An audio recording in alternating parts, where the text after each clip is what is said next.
Assalamualaikum warahmatullahi wabarakatuh. Selamat pagi Bapak Ibu semuanya. Gimana kabarnya di pagi hari ini?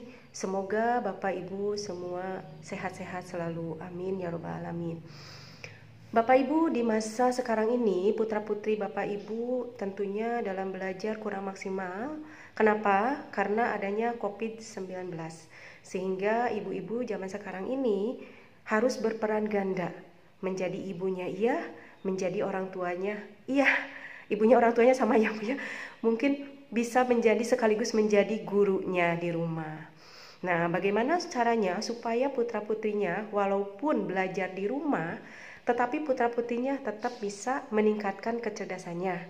Apalagi pada saat ini karena COVID, anak-anaknya tentunya kalau belajar sama ibunya beda dengan sama gurunya. Biasanya lebih susah, lebih males. Nah, apa sih rahasianya supaya anak-anak tetap bisa belajar di rumah dan tetap bisa meningkatkan kecerdasannya? Nah, untuk itu saya akan menyampaikan materi tentang rahasia membentuk kecerdasan anak. Nah, apa saja sih rahasianya supaya ibu bapak tetap bisa meningkatkan kecerdasan anak? Yang pertama ada pola asuh. Yang kedua, nilai intelektual. Yang ketiga, dominasi otak. Yang keempat, pola belajar. Dan yang kelima, karakter. Nah, di sini yang pertama saya akan membahas tentang pola asuh. Kenapa sih pola asuh? Nah, ini untuk pola asuh itu betul-betul menyumbang sangat banyak pada kecerdasan. Jadi ketika ibu-ibu pola asuhnya sudah bagus, sudah sesuai dengan psikologis anak, maka anak-anak akan lebih mudah untuk meningkatkan kecerdasannya. Nah, untuk pola asuh yang pertama, di sini saya hanya membahas 3 pola asuh yang inti, yang pokoknya saja ya ibu-ibu. Pola asuh yang pertama ada yang namanya pola asuh otoriter. Nah, untuk pola asuh otoriter ini biasanya orang tuanya cenderung galak. Tidak ada komunikasi dua arah sama putra-putrinya. Jadi biasanya kalau ibu-ibunya menerapkan pola asuh otoriter, anaknya ada kemungkinan susah diatur, bandel, tidak nurut. Nah, pola asuh yang otoriter itu selain galak, biasanya kalau berbicara selalu dengan nada tinggi, teriak-teriak. Gimana Bapak Ibu, adakah di rumah yang ibunya atau bapaknya ketika berbicara sama anak teriak-teriak? Anaknya dekat di depan, tapi kalau memanggil itu biasanya teriak banget, dari kayak kemana aja padahal anaknya masih di depan. Nah, biasanya kalau ibunya atau bapaknya sudah teriak, anak justru malah melawan. Ketika ibunya manggil, adek. Nah, si anak gimana? Bingung. Wah, ibu sudah teriak, pasti marah. Akhirnya dia akan lari atau nggak mendengar karena takutnya. Jadi untuk pola asuh otoriter hindarkan, karena semakin ibunya teriak, semakin ibunya galak, anak semakin keras, semakin tidak nurut, semakin melawan. Nah, itu menghambat loh Bu. Kalau anaknya sudah ngelawan, sudah tidak mendengarkan ibunya, otomatis ketika diajak belajar pun dia tidak akan mau mengikuti perintah. Jadi saya sarankan stop pola asuh otoriter. Yang kedua, ada pola asuh permisif. Nah, kalau pola asuh permisif biasanya ibunya atau orang tuanya membolehkan apapun yang anak inginkan. Anak minta ini diberikan, anak minta itu dikasihkan. Sehingga kalau ibu pola asuhnya permisif, anak akan seenaknya Bu. Biasanya kalau ada keinginan harus. Nah, kadang-kadang kalau ibunya tidak memberikan, anak akan mengancam. Misalnya, pagi-pagi anaknya minta es, ibunya nggak ngasih, akhirnya anaknya ngancam. Ya udah, kalau nggak dikasih jajan es, nggak mau sekolah. Ya udah, nggak mau mandi. Itu ancaman ya Bu ya. Jadi ibu harus belajar konsisten. Ya, jangan semua keinginan anak dipenuhi. Telusuri dulu apakah betul-betul positif keinginannya, apakah itu betul-betul dibutuhkan, baru kita berikan. Nah, yang ketiga ada pola asuh demokratif. Nah, untuk pola asuh demokratif itu cenderung saya sarankan ya, karena untuk yang pola asuh demokratif biasanya ibunya mendengarkan anak ketika berbicara. Ada komunikasi dua arah, Ketika anaknya salah, ibu memaafkan. Ketika ibunya melakukan kesalahan, ibunya mau meminta maaf. Nah, ibu-ibu selama ini suka memaafkan anaknya enggak? Nah, kadang-kadang yang saya alami ketika mengisi parenting di setiap sekolah, orang tua kadang-kadang memaafkan sih iya, tapi dipukul dulu, dicubit dulu, misalnya ketika anak melakukan kesalahan. Nah, ini tidak bagus ya Bu ya. Jadi ketika anak melakukan kesalahan, segera memaafkannya. Karena kalau ibu tidak memaafkan anak, contoh kecilnya, anak lari-lari, tiba-tiba nyenggol gelas, jatuh, pecahlah itu gelas. Nah, langsung ibunya marah, teriak.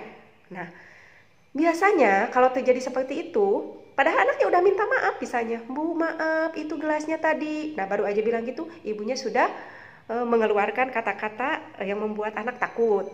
Akhirnya itu akan menyebabkan anak suka berbohong. Kenapa suka berbohong? Karena takut. Jadi ketika dia melakukan kesalahan, dia bohong, dia umpetin, misalnya mecahin gelas umpetin, atau jatuh dia umpetin. Kenapa? Takut lukanya ditutupin. Kenapa? Karena takut dimarahin. Jadi mulai sekarang bunda-bunda, ibu-ibu, bapak-bapak belajar memaafkan anak supaya anaknya tidak berbohong. Jadi bapak ibu mungkin tahu sekarang kalau anaknya dikit-dikit bohong, itulah penyebabnya. Karena pada saat anak melakukan kesalahan, ibunya atau bapaknya tidak memaafkan anak. Nah, ibu-ibu demokratis itu biasanya mau minta maaf juga sama anaknya. Nah, jadi ini sama dengan pembelajaran ya ibu bapak. Jadi kadang-kadang anak usia 2-6 tahun itu masih usia PAUD, usia dini. Jadi pada saat ibu melakukan kesalahan, cobalah meminta maaf. Ketika diseringkan maaf, itu anak sama dengan diajarkan. Jadi anak pun nanti akan lebih mudah meminta maaf. Karena saya sering mendapat pertanyaan dari orang tua, Bu, bagaimana nih anak saya usianya 4 tahun tapi kok dia nggak mau minta maaf, gimana cara mengajarkannya? Nah, untuk anak-anak usia 2-6 tahun itu nggak usah diajarkan, karena anak-anak itu masih meniru ya ibu-ibu, bapak-bapak. Jadi cukup ibunya mengajarkan ketika ibunya lewat terus nyenggol anaknya, maaf ya dek, nggak kelihatan. Ketika ibunya melakukan kesalahan, misalnya marahin anak, maaf ya dek, tadi ibu marah karena adanya tidak nurut. Nah, setiap ibu mengatakan kata-kata maaf itu akan terekam di dalam alam bawah sadar anak, sehingga anak tidak sulit untuk meminta maaf. Nah, untuk ibu-ibu demokratif, saya itu membahas lebih banyak tentang demokratif supaya ibu-ibu lebih paham bagaimana pola asuh yang sesuai. Mempunyai ciri untuk ibu-ibu demokratif, ibu atau bapak ya sama aja, mempunyai ciri ada tiga ciri, yaitu ibu-ibu demokratif itu satu, memberikan ruang kasih sayang untuk putra-putrinya. Yang kedua, ada ruang untuk jajan. Yang ketiga, ruang untuk menangis. Nah, yang pertama ruang kasih sayang, saya paham ibu bapak tentunya memberikan kasih sayang yang cukup menurut bapak ibu pada putra-putrinya. Berarti ibu sudah menjalankan pola asuh demokratif yang pertama.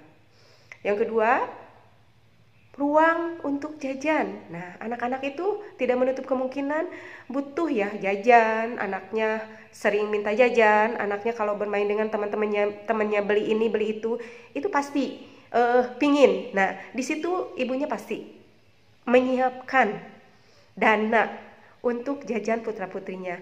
Luar biasa, tentunya ibu sudah sesuai itu memberikan pola asuh demokratif yang kedua. Nggak ada kan orang tua yang tidak memberikan jajan anaknya? Pastinya ada deh. Kadang-kadang orang tuanya lebih mementingkan putra-putrinya daripada dirinya sendiri. Apalagi kalau anaknya sampai nangis, intinya malu juga ya. Jadi ruang untuk jajan tentunya ibu-ibu meluangkan. Meluangkan waktu, menyiapkan dana, maksudnya seperti itu ya Bapak Ibu. Nah, kemudian yang ketiga, ruang untuk menangis. Nah, yang ini saya kurang yakin ya Bapak Ibu, apakah Ibu suka memberikan ruang untuk menangis anaknya? Ya. Nah, kebanyakan sih yang saya tahu itu tidak memberikan ruang untuk menangis. Contoh kecilnya, anaknya pulang main, nangis. Ketika datang ke rumah, biasanya mamanya udah marah. Nangis lagi, pulang ke rumah nangis. Coba deh, jangan cengeng, jangan nakal, diem, disuruh berhenti. anak yang sedang nangis ketika sama orang tuanya disuruh berhenti malah semakin semakin nangis. Tapi cobalah ibu memberikan ruang untuk anaknya. Yuk dek, kalau mau nangis di rumah aja, coba ibu masukin anaknya ke rumah. Mau di ruang TV, mau di kamarnya, silahkan biarkan 15 menit anaknya untuk meluapkan emosinya, untuk menangis ya. Kalau sudah reda, sudah 15 menit, coba ibu datangin anaknya, coba dipeluk, diusap kepalanya, baru ditanya, kenapa tadi nangis, ada apa? Nah, kalau sudah seperti ini akan ada komunikasi, anaknya akan curhat, sehingga ibu akan lebih paham kondisi anaknya, tidak langsung menyalahkan putra-putrinya. Nah, itu ibu-ibu pola asuh yang bisa saya sampaikan, ada 3, otoriter, permisif, dan demokratif. Nah, untuk yang 2, otoriter dan permisif, saya sarankan tidak menggunakan pola asuh tersebut. Ibunya harus lebih banyak bersabar, jangan sedikit-sedikit teriak, sedikit-sedikit marah.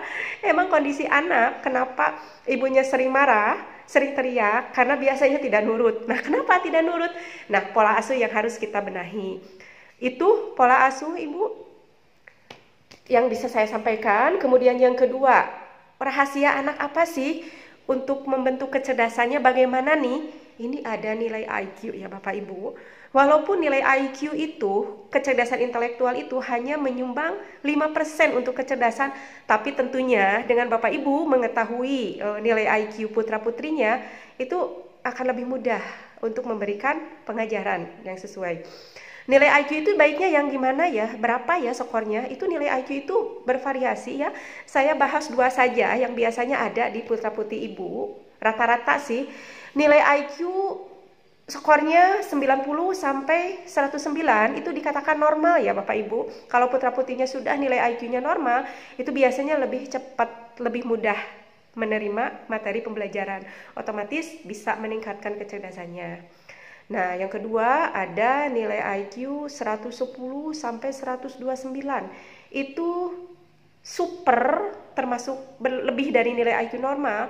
Apalagi ini ya, yang normal aja biasanya cepat paham, cepat mengerti, apalagi yang nilai IQ-nya sampai 120 misalnya ke atas, itu biasanya lebih cepat paham, lebih cepat mengerti. Nah, kalau ibu sudah paham nilai IQ putra-putrinya, tentunya ibu akan lebih mudah teknik pengajarannya. Karena berbeda ya ibu bapak antara teknik pengajaran untuk anak yang nilai IQ normal dengan anak yang nilai IQ-nya berlebih, itu akan ada perbedaan ya. Jadi apa jadinya kalau putra-putri ibu nilai IQ-nya lebih, misalnya sampai 120 nih putrinya, tapi kok nggak pintar ya? Karena anak yang nilai IQ-nya tinggi itu biasanya kurang fokus, bunda, ibu, bapak semuanya. Kenapa kurang fokus? Karena dia udah merasa bisa, udah merasa pintar. Bagaimana cara belajarnya? Nah, itu nanti lebih ke teknik stratum, ibu, bapak. Jadi harus lebih bervariasi, tidak boleh mengulang karena putra-putrinya akan bosen. Biasanya anaknya malas belajar. Ini sebetulnya butuh menambah wawasan ya, ibu-ibu, bapak-bapak. Jadi harus lebih banyak buku-buku di luar pelajaran sekolah, tapi tentunya yang sesuai. Nah, bagaimana dengan anak yang nilai IQ-nya normal? Itu lebih mudah, karena teknik belajarnya lebih simultan, tapi mungkin bapak ibunya harus sabar loh. Jangan tergesa-gesa. Jangan dipaksa hari itu harus bisa. Nah, untuk belajar yang anak-anaknya simultan tidak boleh terlalu lama. Durasi waktunya paling hanya 15 sampai 30 menit saja. Kalau kelamaan biasanya pusing anaknya.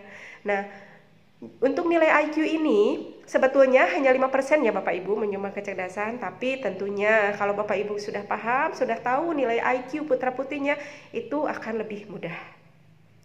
Nilai IQ itu bagaimana Ibu? Apakah bisa turun ataukah bisa naik? Iya betul Ibu Bapak. Nilai IQ itu kadang-kadang naik, kadang-kadang turun. Nah, saya mengharapkan putra-putri Ibu Bapak di rumah nilai IQ-nya minimal tetap, tapi lebih saya sarankan untuk naik. Nah, bagaimana supaya nilai IQ-nya naik? Nah, ini tidak terlepas dari pola belajar. Nanti akan saya bahas pola belajar selanjutnya ya Bapak Ibu. Nah, ini untuk nilai IQ ya Bapak Ibu. Jangan sampai Bapak Ibu memikirkan tentang IQ, anak saya IQ-nya sedikit, aduh gimana nih. Nah, untuk nilai IQ banyak justru yang IQ-nya hanya biasa-biasa aja, tapi dalam batas normal, misalnya hanya 100, tapi kok dia ranking ya? Nah, itu tentunya karena pola belajar yang sosial, karena belajar yang sesuai. Nah, terus ada juga, kok anak saya IQ-nya tinggi ya sampai 117, tapi kok dia nggak bisa apa-apa sih? Nah, ya karena tadi saya bilang nilai IQ itu hanya modal untuk meningkatkan kecerdasan. Nah, di sini Bapak Ibu harus memahami pola belajar biar sesuai. IQ-nya segini, oh kecerdasannya juga seperti ini. Oh, IQ-nya tinggi, ternyata anak saya pintar. Nah, itu betul-betul harus sesuai. Bagaimana cara menyesuaikannya? Nah, ini akan saya membahas tentang dominasi otak. Yang ketiga, dominasi otak. Nah, Bapak Ibu, dominasi otak juga menunjang pada kecerdasan lumayan besar dibanding nilai IQ. Kenapa sih dominasi otak lebih menyumbang pada kecerdasan? Karena dominasi otak itu ada kiri, ada otak kanan, ada yang otak tengah yang seimbang, Bapak Ibu. Nah, untuk yang otak kiri, bagaimana teknik belajarnya itu beda dengan yang otak kanan. Nah, terus bagus mana sih Bu, otak kiri atau otak kanan? Sebetulnya mau otak kiri, mau otak kanan, itu bagus Ibu semuanya. Yang penting skornya, nilainya tidak melebihi 3. Contoh untuk otak kiri biasanya -1, -2, -3, itu otak kiri. Untuk otak kanan 1, 2, 3, itu untuk otak kanan ya Bapak Ibu. Terus apa sih yang membedakan antara otak kanan dan otak kiri? Nah, untuk otak kanan biasanya anaknya lebih menyukai kreativitas, imajinasinya tinggi. Banyak anak-anak yang otak kanan lebih menyukai gambar, seni, atau olahraga. Teknik belajarnya bagaimana untuk yang otak kanan? Untuk yang otak kanan menyukai penjelasan gambar.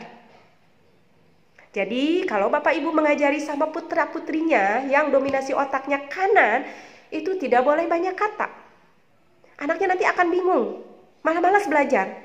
Ibunya bawel, ibu mah nggak mau, bawel misalnya seperti itu. Karena otak kanan, untuk otak kanan itu cukup dilihatin gambarnya saja. Buku-buku bergambar, seperti buku ensiklopedia itu lebih bagus ya Bapak Ibu.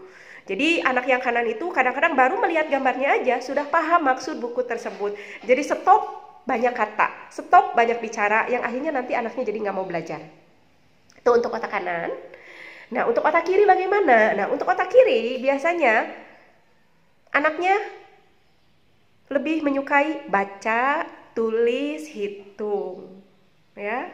Nah, untuk yang otak kiri biasanya lebih menyukai penjelasan verbal. Jadi, ibu bapaknya kalau ngajarin putra-putrinya yang betul-betul otak kiri itu harus banyak kata, harus jelas, harus rinci. Nah, seperti itu. Jadi kalau ibu salah menerapkan teknik belajarnya, anaknya otak kiri diajarkan seperti otak kanan, itu tidak akan tercipta pembelajaran yang sesuai. Atau sebaliknya, anaknya otak kanan tapi mamahnya bawel, ngomong terus, anaknya belum bisa terus aja dipaksa, itu menyebabkan anak jadi malas belajar juga. Nah, terus untuk otak kanan dan otak kiri itu harus nilainya atau skornya itu harus tidak boleh lebih dari 3. Kenapa? Karena kalau misalnya anak saya otak kanannya tinggi banget sampai 8. Nah, itu biasanya halusinasinya terlalu tinggi, anaknya tidak fokus, seringnya ngobrol, keluar masuk kelas, orang lain belajar, dia mah mainin apa aja yang ada, misalnya nyobek-nyobek kertas, main-main bolpen, nggak fokus. Itu untuk yang terlalu kanan.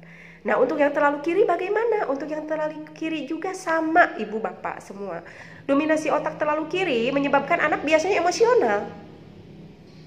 Ya, cepat marah. Mudah tersinggung. Nah, itu harus dibenahi ya Bapak Ibu.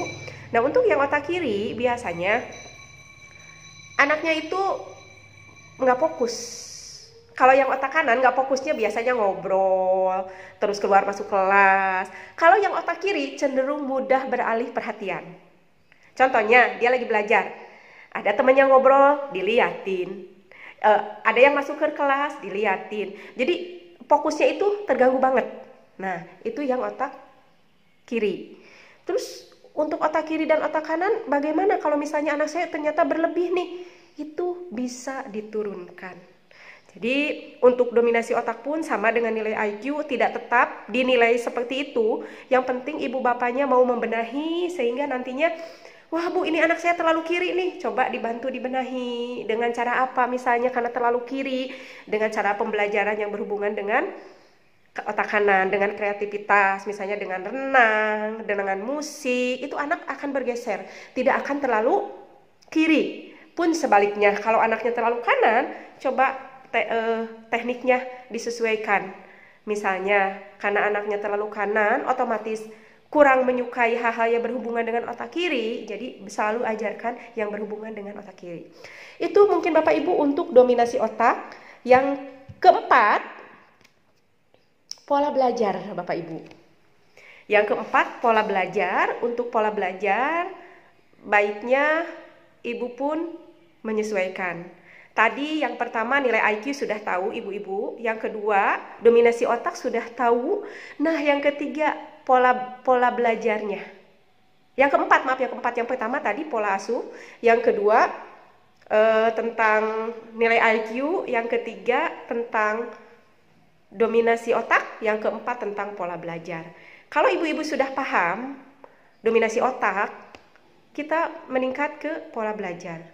Pola belajar anak itu tidak sama, ibu-ibu, bermacam-macam. Nah, ini bapak harus tahu nih, anak saya nih dominasi otaknya udah tahu, sekarang pola belajarnya bagaimana. Ini ada 4 pola belajar, efektivitas belajar untuk putra-putrinya. Yang pertama, ada yang dengan menggunakan perasaan. Kalau anaknya menggunakan perasaan, biasanya cenderung harus nyaman. Kalau anaknya lagi marah, lagi nangis, apalagi dipaksa sama ibu bapaknya untuk belajar, itu tidak akan ada yang bisa disimpan di memori. Bahkan anak malas belajar. Jadi untuk yang perasaan, efektivitas belajarnya menggunakan perasaan, ibu bapaknya harus bisa membuat putra-putrinya nyaman dulu. Bisa dengan dirayu, seperti itu misalnya. Bisa dengan menyesuaikan pola efektivitas belajarnya. Misalnya anaknya lebih suka belajar sambil nonton TV, ya udah, banyak sih anaknya belajar sambil nonton TV, sambil nulis atau sambil apa, atau ada juga yang sambil mendengarkan musik. Itu perasaan ibu-ibu. Kalau dipaksakan harus duduk di belakang meja walaupun pakai AC, ibunya biasanya jadi satpam mendengar mantau. Nah, itu anak tidak nyaman, ya. Gimana nyamannya? Itu kalau yang nyaman itu harus dalam kondisi nyaman supaya bisa lebih meningkatkan kecerdasannya. Yang kedua, ada yang efektivitas belajarnya itu melalui panca indera. Nah, kalau yang melalui panca indera, ibu, bapak, itu anak sebetulnya butuh contoh real, butuh contoh nyata. Harus banyak praktek. Misalnya kayak belajar segitiga, itu harus ngelihat itu segitiga itu yang gimana, mana, seperti apa, itu ada segitiganya. Oh, anaknya ingin belajar tentang bola, itu ada bolanya, tidak bisa dibayangkan, jadi harus ada bukti fisiknya. Oh, ini bolanya, oh yang gini segitiga itu. Jadi banyakin alat peraga untuk yang panca indera, ya ibu bapak. Yang ketiga, ada yang pola belajarnya berdasarkan imajinasi. Nah, kalau yang berdasarkan imajinasi, itu anak sebetulnya lebih ke menyimak, ya bapak ibu, mendengarkan. Jadi anaknya nggak bisa belajar sendiri. Nih, kerjain nih, ayo belajar nih, ditinggal, dia nggak bisa. Jadi untuk yang imajinasi itu harus lebih banyak diceritakan dengan dongeng. Biasanya sukanya bu dongeng, bu cerita, bu, anaknya seperti itu. Nah, jadi kadang-kadang untuk yang imajinasi itu banyak anak yang cenderung kayak tidak mendengarkan, tapi kok ketika ditanya bisa, karena dia menyimak gitu. Seperti itu ya ibu bapak untuk efektivitas belajar. Dan satu lagi, ada yang berdasarkan kata hati. Nah, kalau yang berdasarkan kata hati, biasanya itu putrinya atau putranya cenderung moody, seenaknya, semau gue. Kalau diajak belajar, kadang-kadang dia nolak, nggak mau, karena moodnya belum ada. Tapi tiba-tiba tengah malam ibu bapaknya mau tidur, dia bawa-bawa buku, ngajak belajar. Atau kadang-kadang bangun tidur pagi-pagi ngajak belajar, itu yang kata hati. Jadi gimana moodnya muncul aja, kalau lagi nggak mood, belajar apapun dia nggak mau. Nah, bagaimana supaya anaknya muncul moodnya? Baiknya bapak ibu mendahulukan kesukaannya dahulu. Misalnya putra ibunya atau putri ibu itu senangnya menggambar, padahal ibu mau mengajarkan baca nih. Berarti sebelum ibu mengajarkan membaca, ada baiknya ajaklah putrinya atau putranya menggambar dulu. Gambar yuk, ibu nih pengen dibikinin gambar, ada itu gambarnya bagus loh. Jadi anaknya muncul moodnya karena kesukaannya. Pada saat anaknya setelah selesai menggambar, baru ibunya mengajak belajar yang lainnya. Nah itu tekniknya untuk efektivitas belajar Bapak Ibu. Nanti kalau apa yang saya sampaikan Bapak Ibu mau ada yang ditanyakan nih, mau diskusi nih, boleh saja. Tapi tentunya bisa melalui WA. Ibu bisa telepon saya atau bisa chat saya. Mangga silahkan ya Bapak Ibu. Nah yang terakhir, yang untuk meningkatkan kecerdasan anak, rahasianya apa nih? Karakter Bapak Ibu. Ibu Bapak sudah tahu nih, yang pertama tadi pola asuhnya sudah paham harus bagaimana pada putra putrinya, itu sudah paham. Yang kedua, ibu sudah tahu, tadi sudah saya sampaikan dominasi otak. Oh, putra ibu ternyata otak kanan. Oh, teknik belajarnya seperti ini. Yang ketiga, efektivitas belajar. Ibu-ibu, bapak-bapak sudah tahu anaknya ternyata efektif belajar dan di mana. Jadi, pada saat itu, ibu bapak sudah bisa meningkatkan kecerdasan anak. Sudah bisa membentuk supaya anaknya cerdas, ya. Tapi apalah artinya sebuah kecerdasan kalau putri ibunya karakternya tidak sesuai yang ibu harapkan. Contoh kecilnya, anaknya sudah pintar nih sekarang, baca udah pintar, hitung, tulis, terus kreativitasnya juga, dia suka nari juga, suka musik juga, semuanya bisa nih karena dia ternyata otaknya sudah seimbang, sudah di nol misalnya. Tapi untuk apa? Kalau ternyata putra-putrinya susah diarahkan. Pinter sih pinter, tapi ketika dilarang dia malah menolak, ngeyel, maksa. Pinter sih pinter, tapi anaknya nggak betah di rumah, main terus. Pulangnya ke rumah itu pada saat mau minta jajan atau pada saat mau makan, baru dia pulang. Setelah makan, setelah dapat uang untuk jajan, dia ngilang lagi. Biasanya pulangnya itu entah maghrib, entah sore jam berapa, itu ada, itu karakter. Nah bagaimana kalau karakternya seperti itu, kapan ibunya mau mengajak anaknya belajar ya, seperti itu. Kemudian ada juga hal-hal yang membuat ibunya pusing, misalnya kok anak saya tuh susah makan aja harus dikejar-kejar, harus lari-lari. Kok anak saya susah mandi, kok anak saya walaupun pintar tapi kok misalnya jajannya aduh itu sehari habis berapa saya nggak tahu, kalau nggak dikasih dia nangis, teriak-teriak. Itu karakter ibu-ibu.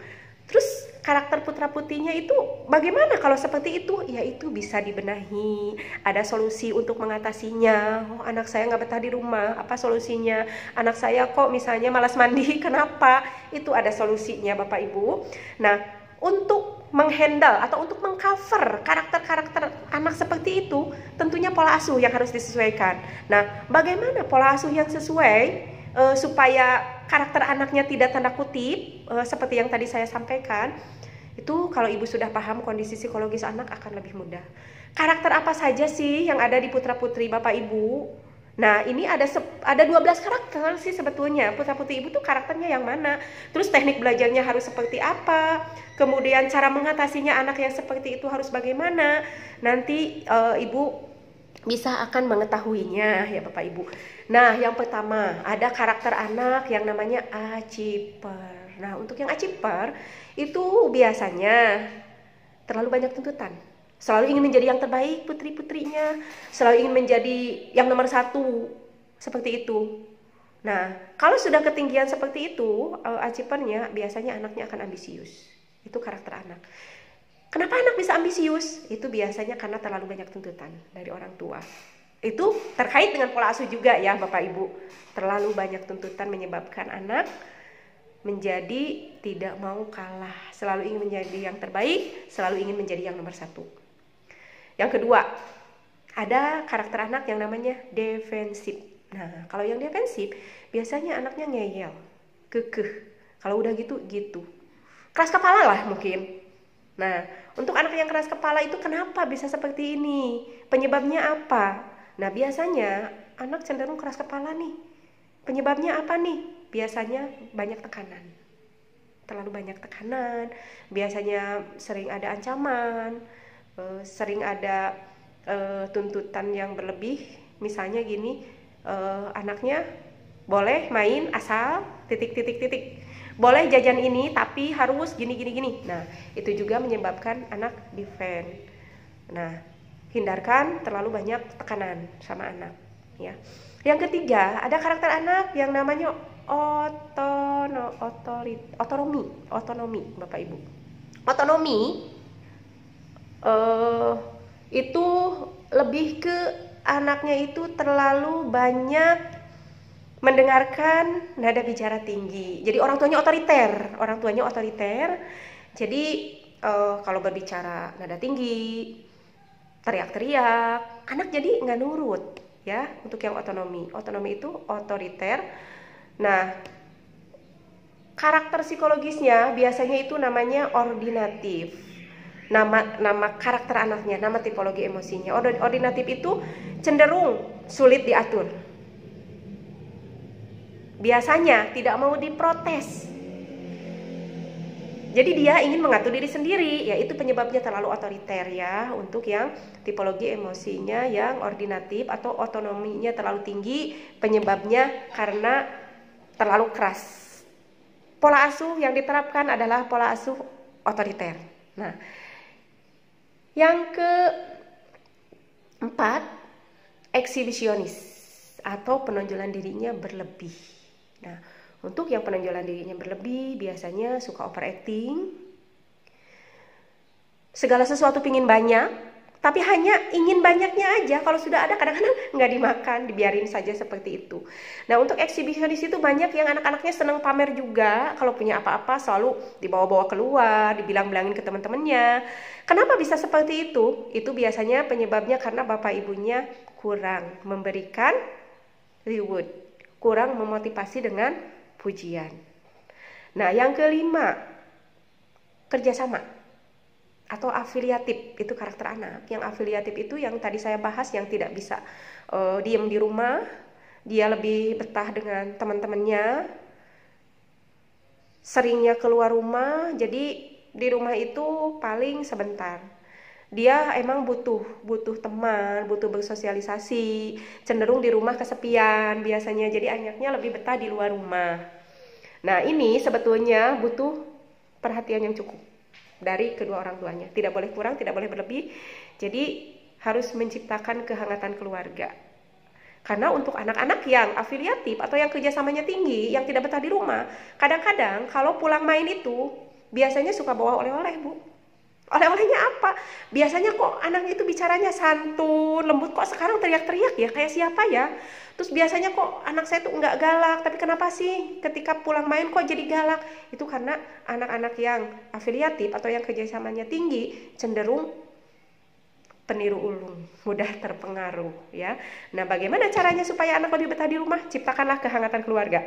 Luangkanlah ibu bapaknya waktu bareng 1 minggu sekali atau 1 minggu 2 kali untuk bertiga atau berdua dengan putra putrinya, kalau hanya ngobrol, makan bersama atau main bersama di rumah. Itu karakter yang namanya afiliatif, ya Bapak Ibu. Yang keenam, ada karakter intuitif. Nah, intuitif biasanya ditandai dengan grafik kepeduliannya yang ketinggian.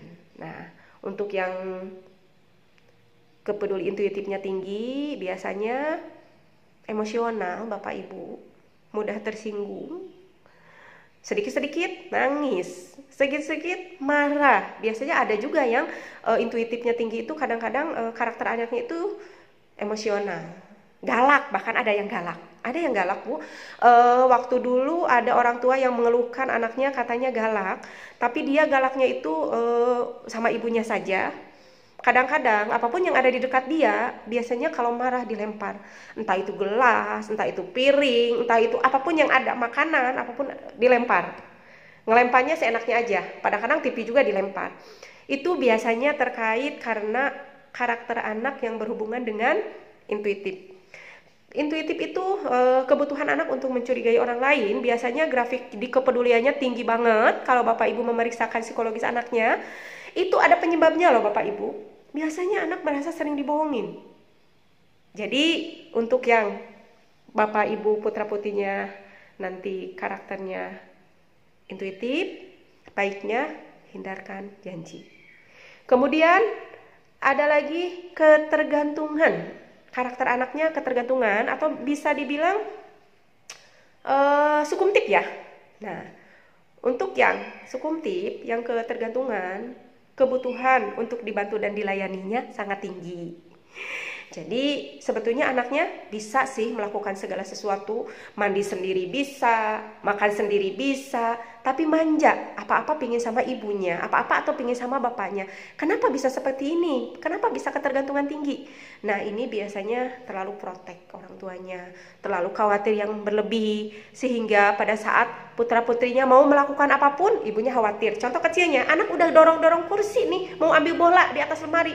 Ibunya, aduh jangan, sini sama ibu aja, nanti jatuh diambilin. Anaknya mau makan, nanti berantakan, sini suapin aja, biar banyak makannya, biar nggak berantakan. Nah itu anaknya mau mandi, anaknya sudah mandi dimandiin lagi. Kenapa? Takut nggak bersih. Akhirnya putra putri bapak ibu menganggap ibunya lebih hebat, ibunya lebih pintar, ibunya lebih jago. Jadi apa-apa sama mama, mau apa-apa sama bapak. Nah seperti itu. Jadi sama ibu sama bapak kadang-kadang dia itu manja, nggak mau melakukan sendiri. Jadi mulai sekarang belajar percaya sama anak supaya anaknya lebih mandiri. Kalau sekiranya anaknya bisa melakukan, biarkanlah. Kalau sudah terlihat tidak bisa, ibu bapaknya boleh membantu. Tapi berikan kesempatan anak untuk melakukan sendiri, biar lebih mandiri. Nah, karakter yang lainnya, saya lupa nomor berapa ya, dominasi. Nah, untuk dominasi itu biasanya anaknya terlalu dominan. Kebutuhan untuk menguasai orang lainnya tinggi. Biasanya putra-putrinya selalu ingin menjadi raja di antara teman-temannya, suka ngatur. Biasanya senangnya nyuruh, kemana-mana nyuruh, ngatur, sekali ingin dituruti keinginannya. Kalau ada keinginan biasanya harus. Tidak bisa di cancel, tidak bisa bilang nanti orang tuanya. Kalau apa-apa itu harus, minta ini harus segera, minta itu harus segera. Itu untuk yang dominasi. Nah, biasanya untuk yang dominasi ini butuh teman main yang usianya lebih dewasa 1 atau 2 tahun. Belajar memimpin, karena yang dominasi itu biasanya kebutuhan untuk memimpinnya tinggi. Jadi dia itu bisa memimpin nanti ke depannya. Nah, bagaimana supaya memimpinnya lebih baik? Ajarkan anak memimpin misalnya dengan cara diberikan teman main yang usianya 1 atau 2 tahun lebih tinggi dibandingkan putra-putri ibu. Seperti itu ya Bapak Ibu. Kemudian karakter yang ke-9 itu, yang ke-8 mungkinnya, itu ada kebimbangan. Nah, kebimbangan itu di Grahita Indonesia biasanya disebut dengan nurturatif. Anak yang kebimbangannya tinggi cenderung tidak bisa memilih, mencela-mencela, tidak bisa dipegang omongannya. Sekarang bilang A, sebentar lagi udah bilang B. Dia itu pingin pakai baju merah, baru aja selesai dipakein baju merah, tiba-tiba, ibu aku pingin yang hijau. Nah biasanya ibunya banyak ngalah. Nah mulai sekarang ibunya belajar tegas, ya. Berikan apa yang anak minta di pilihan pertama. Kalau tiba-tiba anaknya minta berubah, ibunya tegas, sudah yang ini. Berikan penjelasan memilih hal tersebut. Dan keuntungannya, baik buruknya memilih hal tersebut. Dan jelaskan juga baik buruknya ketika memilih yang kedua, ya seperti itu. Jadi ibu-ibu itu jangan banyak mengalah, biar anaknya lebih tegas lagi, biar tidak mencela-mencela. Bagaimana caranya? Ibunya pun harus tegas. Kalau hari ini sudah bilang A, siang pun tetap A. Jangan sampai gini loh Bu, pagi-pagi anaknya nangis, pingin jajan es, sama ibunya bilang nggak boleh. Kenapa? Karena pilek lagi Pak, masih pagi lagi. Tapi karena anaknya ngomong terus, akhirnya baru aja 1 jam kemudian ibunya ya udah memberikannya, udah di sana beli, berisik malu sama tetangga misalnya. Itu kan ibunya juga tidak tegas. Nah itu hal-hal yang sebenarnya kayak tidak ada masalah apa-apa ya, efeknya itu kayak tidak seberapa ya, tapi ternyata itu akan menyebabkan anaknya bimbang, nggak bisa memilih. Alangkah baiknya kalau ibu lebih tegas lagi. Nah, karakter yang ke-10 adalah keajegan. Itu karakter anak. Keajegan itu lebih ke loyalis. Biasanya orangnya itu terlalu care, terlalu baik hati. Jadi kadang-kadang untuk yang loyalnya tinggi, anaknya itu cenderung suka ngalah. Dia itu cenderung lebih mementingkan orang lain daripada dirinya sendiri. Banyak yang anaknya itu rela menderita demi orang lain loh Bapak Ibu. Kadang-kadang kalau punya apapun itu biasanya untuk orang lain dulu. Padahal dia juga lapar tapi dikasihin, kadang-kadang dia sendirinya nggak kebagian. Kadang-kadang dia itu minta beli pensil atau pensilnya itu minta 1 box misalnya. Tapi pulang dari sekolah nggak ada satupun. Ketika ditanya habis. Bukan berarti ibu bapaknya, putra putrinya tidak boleh berbagi. Alangkah baiknya kalau anaknya berbagi, tapi tentunya yang sesuai dengan kondisi kita. Jangan sampai dianya sendiri nggak kebagian. Itu ya. Jadi solusinya kalau anaknya cenderung ngalah, kasihan nanti banyak dibully oleh teman-temannya. Coba deh ibu bapaknya di rumah jangan terlalu banyak berpidato. Sering anaknya diajak diskusi, bicarakan apa yang anak inginkan, apa yang anak mau. Jangan terlalu banyak aturan di rumah sehingga anak udah penuh nih aturan-aturan di rumah. Jadi ketika sama teman-temannya cenderung manut apapun yang temannya inginkan. Kemudian ada heteroseksual juga, karakter anaknya atau heterogenetip ya Bapak Ibu. Itu biasanya anaknya dewasa sebelum waktunya. Banyak anak kecil tapi kepo. Ada orang tua lagi ngobrol suka pingin tahu, suka nguping, banyak nanya. Nah itu lebih ke dewasa sebelum waktunya ya Bapak Ibu. Nah kalau yang ini biasanya itu anaknya butuh perhatian yang cukup, tidak boleh kurang dan tidak boleh berlebih dari orang tua. Seperti itu. Kalau dibiarkan sampai besar, banyak loh yang anak-anaknya itu, kalau perempuan ada yang tomboy, kalau laki-laki ada yang playboy. Jadi betul-betul butuh perhatian yang cukup dari orang tua. Nah, yang terakhir ada karakter anak yang namanya agresivitas. Agresifnya tinggi. Biasanya anak yang agresif itu cenderung kebutuhan untuk melanggar aturannya tinggi banget. Jadi dia tuh kadang-kadang kalau dilarang ngeyel, ngotot, maksa, nggak bisa dibilangin. Terus biasanya yang agresif itu aktif, nggak mau diem. Duduknya itu, diamnya itu, dia kalau dia tidur, kalau dia nggak tidur, ya kemana, ke sana, ke sini, tidak bisa anteng duduk nonton TV, segala dikerjakan, bolak-balik, kadang-kadang ibunya pusing. Kenapa? Karena anaknya kok bolak-balik terus ya. Itu yang agresif. Terus yang agresif itu kadang-kadang banyak yang suka usil, jahil sama teman-temannya. Nah ini kenapa ya bisa seperti ini? Apa sih penyebabnya anak bisa agresif gini, nggak suka diem? Nah biasanya untuk yang agresif putra-putrinya, coba deh ajarkan berenang. Itu biar tidak agresif, biar lebih, kalau renang itu kan gerak ya semua tubuh ya Bapak Ibu. Jadi capek, anaknya itu kalau capek baru diem ya. Atau justru kalau diem malah dia pasti sakit. Nah itu yang agresif ya. Kemudian untuk menghindarkan supaya dia tidak usil, iseng, jahil, itu dengan menghindarkan kekerasan verbal atau kekerasan fisik.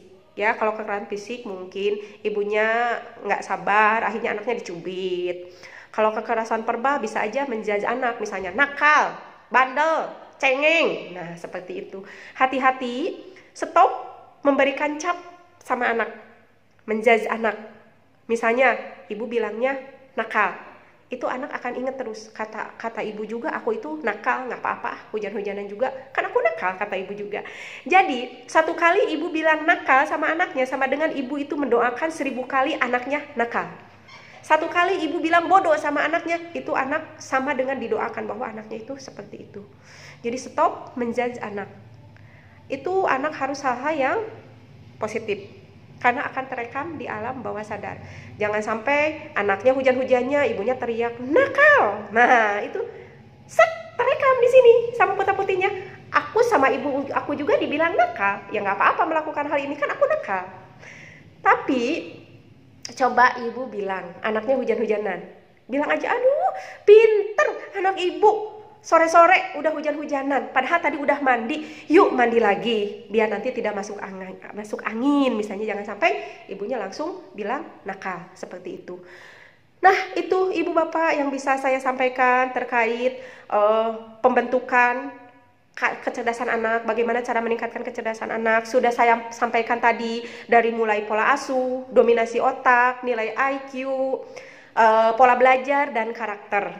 Nah, kalau ibu-ibu sudah memahami kondisi putra-putri ibu secara psikologis yang tadi saya sampaikan, maka ibu akan lebih memudahkan meningkatkan kecerdasan anak. Anaknya itu selain cerdas, soleh juga. Itu akan mudah diarahkan. Nah, untuk mengetahui semua ini, saya ada program untuk melakukan psikotes di PAUD Pelangi Harapan, Maluku. Waktunya di tanggal 21 di jam 9. Nah, untuk psikotes di Grahita ini tidak bisa, maksudnya tidak harus datang ke sekolah. Dan tidak harus sayanya pun datang ke sekolah ibu. Kita bisa online ibu bapak. Jadi kalau ibu-ibu mau dikondisikan di sekolah, silahkan ke sekolah. Nanti kita psikotesnya secara online. Kalau ternyata misalnya, mau di rumah masing-masing, mangga. Yang penting jam 9 kita sudah siap, bisa menggunakan WA atau menggunakan Zoom. Nah, adapun untuk psikotes ini bisa dari mulai usia 2 tahun. Dan selanjutnya, bahkan untuk bapak ibunya pun bisa psikotes. Jangan sampai ke anaknya udah baik, udah pinter, udah soleh, tapi mamanya bawel. Misalnya, ini apa nih kekurangan saya? Ini penyebabnya apa? Seperti ini bisa ibu-ibu untuk menghindari bawelnya, untuk menghindari cewetnya, galaknya, bisa ikut psikotes juga ya bapak ibu. Terus berapa sih untuk pengambilan data psikologis biar putra-putri ibu itu betul-betul maksimal dalam belajar, betul-betul bisa meningkatkan kecerdasannya, bisa soleh juga, ibunya tidak akan teriak-teriak, yang biasanya ibu pagi-pagi udah teriak karena anaknya susah mandi, pagi-pagi udah teriak karena anaknya susah bangun misalnya. Nah, kalau sudah tahu kondisi karakter psikologis anak, itu tidak akan ada teriak-teriak di rumah, tidak akan ibu geret-geret anaknya untuk segera berangkat ke sekolah. Karena ibu sudah paham. Nah, adapun untuk biaya tes psikologi ini 150.000 per anak. Itu pun tidak dibayarkan pada saat psikotes. Tapi nanti pada saat hasilnya sudah jadi, nanti sambil mengkonsultasikan hasil tes psikologi putra-putrinya, ibu baru membayarkannya. Biasanya hasil psikotes kita itu selesai 30-40 hari. Nah, nanti ada kabar, ibu ini hasilnya, kita kabar sama Bu Lia ya sebagai kepala sekolahnya, Bu, menyampaikan bahwa ini hasil psikotesnya udah jadi, mangga kita konsultasinya mau kapan. Itu pun kita bisa via Zoom meeting, via Zoom, atau mungkin Bu video call aja Bu, kita mau satu-satu aja biar lebih enak menyampaikannya, biar lebih enak konsultasinya, mangga silahkan. Nah, mungkin itu Bapak Ibu yang bisa saya sampaikan. Jadi program psikotesnya itu di tanggal 21 Agustus di jam 9. Nanti bisa dikondisikan oleh kami di sini. Mangga kalau Bapak Ibu nanti mau konsultasi lagi, mau ada yang ditanyakan seputar apa yang saya sampaikan barusan tentang rahasia membentuk kecerdasan anak, bisa via WA saya saja. Mungkin itu Bapak Ibu yang bisa saya sampaikan. Terima kasih sebelumnya. Kalau ada kata-kata yang kurang nyaman atau kurang pas di hati Ibu Bapak, mohon maaf. Mudah-mudahan apa yang saya sampaikan banyak manfaatnya untuk Ibu Bapak, bisa dipraktekkan juga di rumah. Terima kasih. Wabillahi taufiq wal hidayah. Wassalamualaikum warahmatullahi wabarakatuh.